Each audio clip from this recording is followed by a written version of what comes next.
consumer products are products that are bought for the consumption for an individual or an average customer.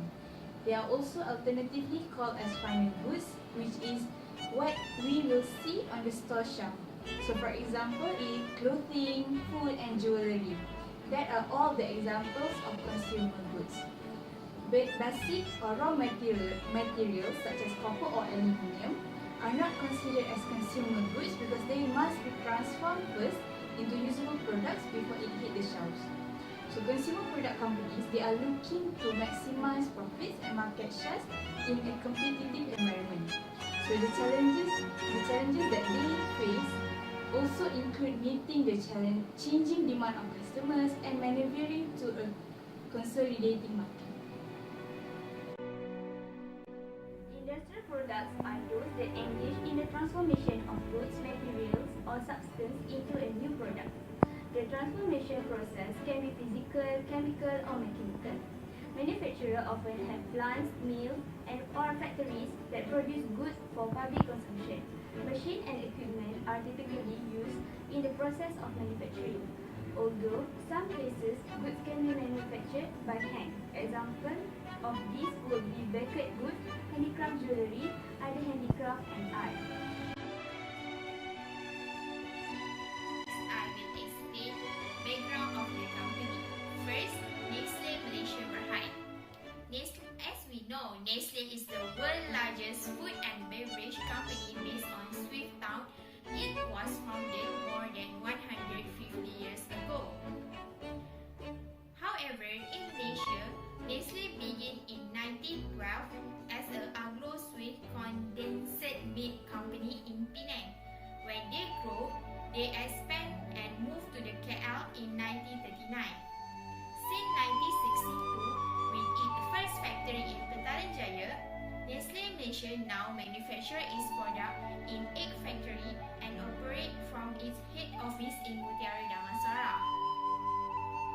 The company was public listed in KLSE, now known as Bursa Malaysia Berhad, on 30 December 1989.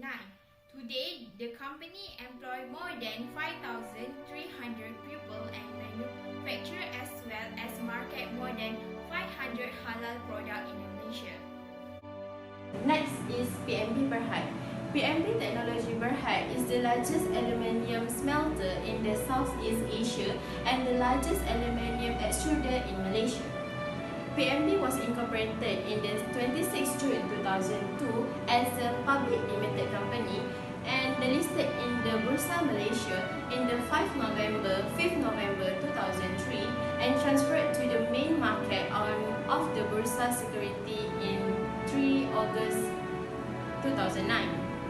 The principal activity of PMB Technology Berhad Group is designed to fabrication and installation of aluminium curtain wall, skylight and facade work, fabrication and installation of aluminium formwork system, manufacturing and marketing of aluminium access equipment, and the trading and distribution of aluminium related to the product and building material. I will start with MFRS 15, Revenue from Contract with Customer. Nestlé Malaysia Berhad and PMB Technology Berhad follow the same recognition for this standard. MFRS 15 replaced the guidance in MFRS 111 and MFRS 118. Since there is new standard, rules not expected to have any material financial impact in the current year, 31st December 2017, and the prior period's financial statement of the group and the company. Next, MFRS 2, Share-Based Payment. Nestlé Malaysia Berhad and PMB Technology Berhad apply MFRS 2. However, PMB Berhad only disclose the standard in their report but do not present any share-based payment in the statement. Meanwhile, for Nestlé Malaysia Berhad, they introduce Performance Stock Unit Plan, which is PSUP, which give the share to the certain employee. They recognize the fair value of PSUP granted at the period that the employee become entitled to the award. The amount is recognized as the expenses is adjusted to reflect the number of awards for which the vesting conditions are met. MFRS 119 Employee Benefit. According to MFRS 119, the definition of employee benefit and all form of consideration given by an entity in exchange for service rendered by employee or for determination of employee. For the both company, Nestlé Malaysia Berhad and PMB Technology Berhad, they adopt the MFRS 119 and disclose employee benefit in their record. Nestlé Malaysia Berhad provides short-term employee benefit, state plan which is post-employment benefit, defined plan benefit, termination benefit, while for PMB Technology Berhad, they only provide short-term employee benefit. Short-term employee benefit, both companies recognize short-term employee benefit obligation in the respect of salary, annual bonus, paid annual leave, and sick leave are measured on an discounted basis and are expected as the related service is provided. They also recognize the amount expected to be paid under the short-term cash bonus or sharing plan as a liability if they have present legal or constructive obligation to pay this amount as a result of the past service provided by the employees, and the obligation can be estimated reliably. Nestlé Malaysia Berhad presented short-term employee benefit in the Note 25 related parties in the report in the key measurement personnel. Same as the PMB Technology Berhad also reported in the key management personnel in the Note 29 related parties. Next, state plan. One of the post-employee benefit. The group contribute to the statutory pension fund and charge to the profit or loss in the financial year to which they related. Prepaid contribution are recognized as the asset to be extended that a cash refund or a reduction in the future payment is available. Okay, then lastly, termination benefit. Termination benefit are expected at the yearly of the group can be longer withdraw and offer to those benefit and when the group recognize cost of the restructuring. If benefits are not expected to be settled wholly within 12 months of the end of the reporting period, then they are discounted. Let's explain further about MFRS 126 retirement benefit for Nestlé Malaysia Berhad and PMB Technology Berhad. So for Nestlé Malaysia Berhad, they provide the retirement benefit for their employees after the termination of their services, include the pension scheme for defined benefit plan and EPF, Employee Provident Fund for defined contribution plan, and this retirement scheme admin by the Nestlé Malaysia Group Retirement Scheme NMGRS, and they also offered for the one lump sum to reduce their liability, and approximately 50% of them choose to get one lump sum retirement benefit instead of monthly pension fund. So they also and the amount disclosed for the defined benefit obligation for the year ended of 2017 is 101.506 million, and meanwhile for the fair value of the plan asset is 11.757 million. Therefore, the net defined benefit liability arise from those two is 89.749 million. The amount of net defined benefit liability will be recognized in the SOFP as a liability, and the interest expense or any other expenses arise from the retirement benefit will be recognized immediately in the statement of profit or loss. Meanwhile, the remeasurement of the net defined benefit liability will be recognized in the statement of comprehensive income, and and the amount for the year of 2017 is 19.938 million. Okay, for PMB Technology Berhad also adopt MFRS 126 retirement benefit, but they do not provide any retirement benefit like Nestlé Berhad, like pension scheme. Therefore, they only provide the EPF for their employees, and the amount disclosed in their statement of financial position of PMB Technology Berhad regarding to their retirement benefit amounted 2.18 million. Okay, next I will explain about MFRS 9 financial instrument. Okay, both company, Nestlé Malaysia Berhad and PMB Technology Berhad, use the MFRS 9 to replace the MFRS 139 financial instrument recognition and measurement on the classification of the financial asset and financial liability, as well as on hedge accounting, effective starting from the 1st January 2018. Okay, for Nestlé Malaysia Berhad, the company was performed the review on the business corresponding to the different portfolio of the financial asset and of the characteristic of this financial asset. In the respect of hedge accounting, the group reviewed the definition of the hedge relationship in line with the risk management activity and policy, with specific attention to the identification of the company in the pricing of the commodities. In new impairment applies to the financial asset measurement at amortized cost, contract asset and debt instrument measured at fair value through other comprehensive income, but not to investment in equity instrument.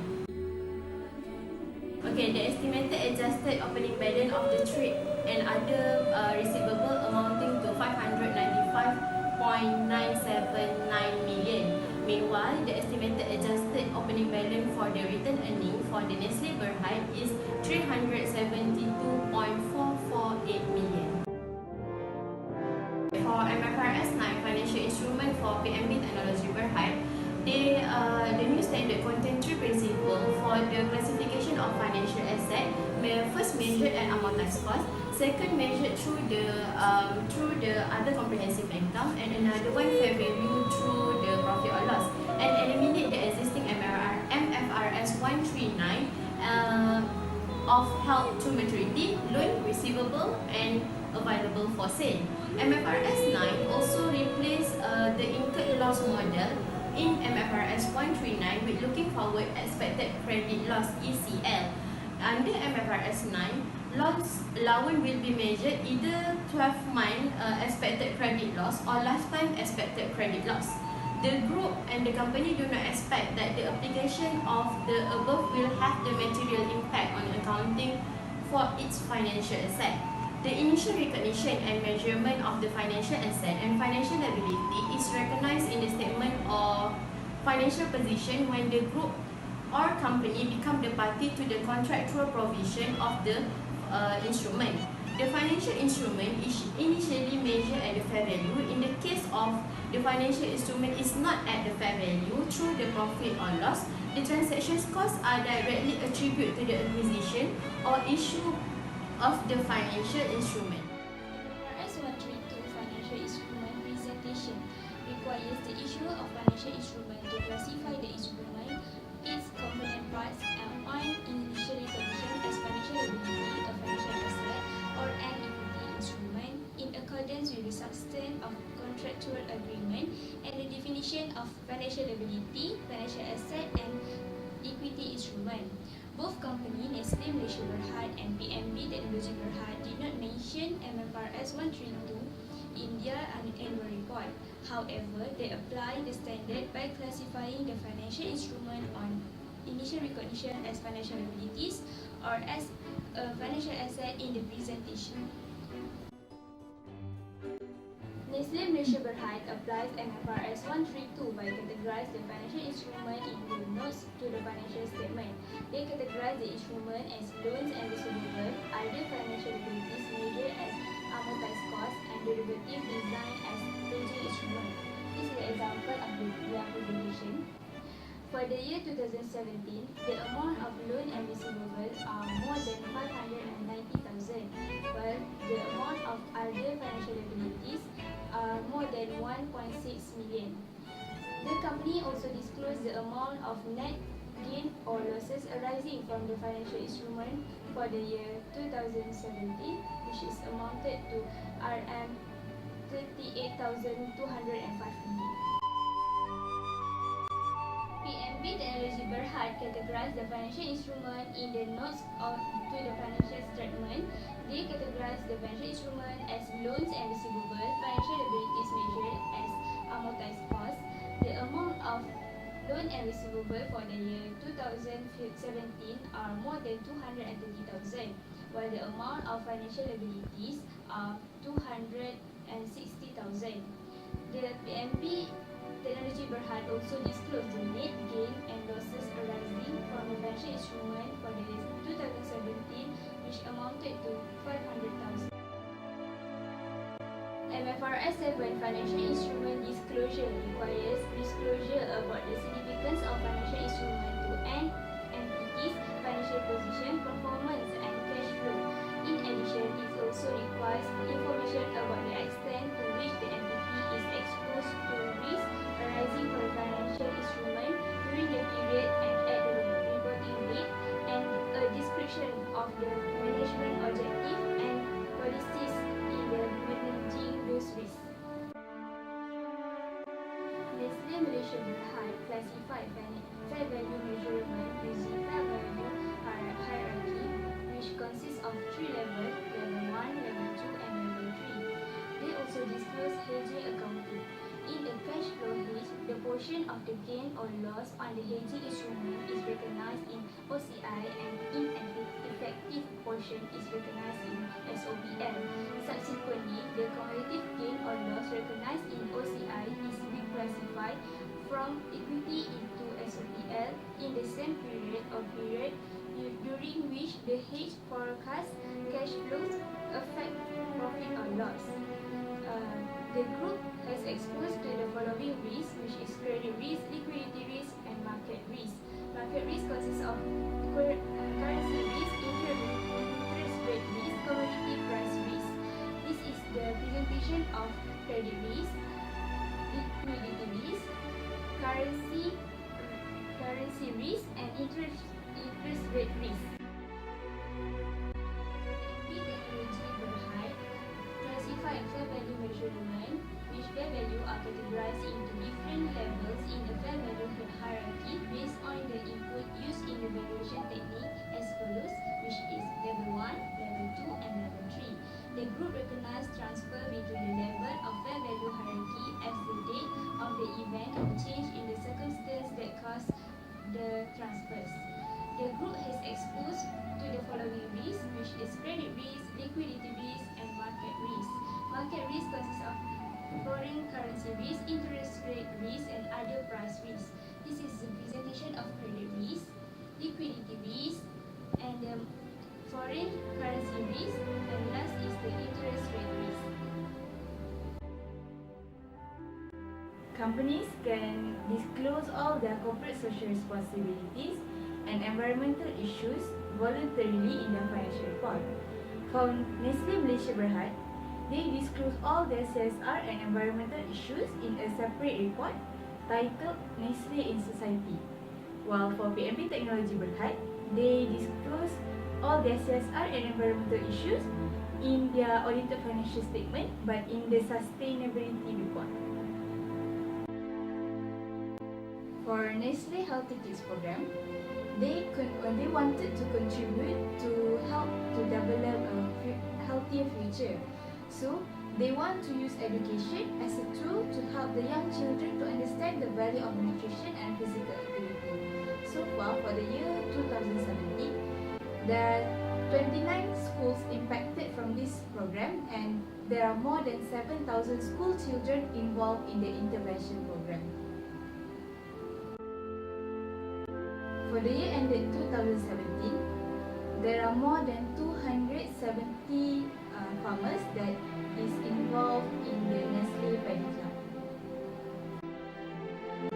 Nestlé Malaysia Berhad also disclosed the amount of farmers that are involved or benefited from the Nestlé Chili Club, that is for the year 2017, it has reached the number of 79.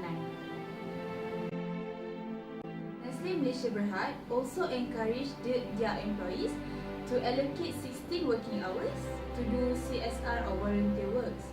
So they have a program called ROCKS, reaching out to community and kids, where they will do various of donations and programs.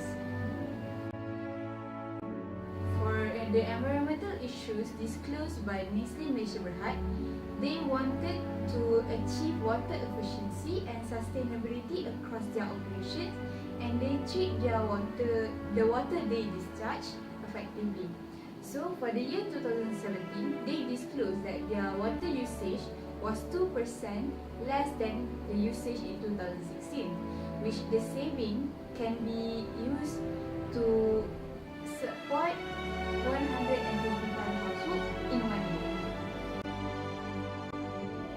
Nestlé Malaysia Berhad also provides and disclose their environmental protection expenditure by types. For example, the first one is water disposal, emissions treatment and remediation costs, which for the year 2017 reaching to 4,700,000. For their environmental management costs, it reached for up to 8 million. And for their solid waste disposal costs, they managed to reduce the cost to non-existent. In the sustainability report, PMB Technology Berhad disclosed their community development as they believe in aligning charitable giving with their business activities to encourage people to get involved in community development. So, aside from giving regular donations to old folks or orphanage, they urge their employees along with their own families to personally visit the places. Other than that, the group also organized blood donation campaigns, collaborating with Pusat Darah Negara to assist them in blood replenishment. PMB Technology Berhad also disclosed their 5 main environmental issues, which is the first one is the environmental management, in which they help safeguard their health of their employees, protect the environment, and also conserves valuable materials. So in this case, they wanted to reduce the consumption of non-renewable or non-recyclable materials. So they have an environmental policies which outlines the standard environmental management process. Next, they also address the activities of energy consumptions, in which they have an ESH committee which is responsible to monitor and report all the rate of electricity consumption at the production divisions. So in order to reduce electricity consumption, they installed new and energy efficient equipment and also upgraded the old systems. PMB Technology Berhad also disclosed that they have an effort to reduce waste and resource consumption, hence why they source and recycle aluminium products for PMBT's production.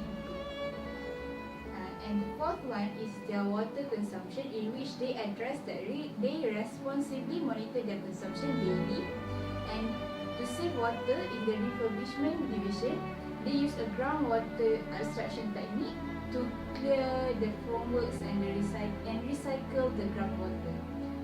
And for the last one is noise pollution.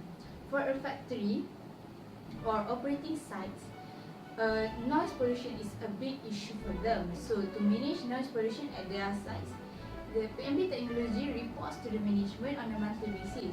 So the results are monitored regularly. So in this graph, we can see that in the bar chart, it shows the actual readings obtained for the factory, and the line graph shows the target for the methods. So in this case, we can see that the PMB Technology actually managed to achieve lower than their target, which is actually a good thing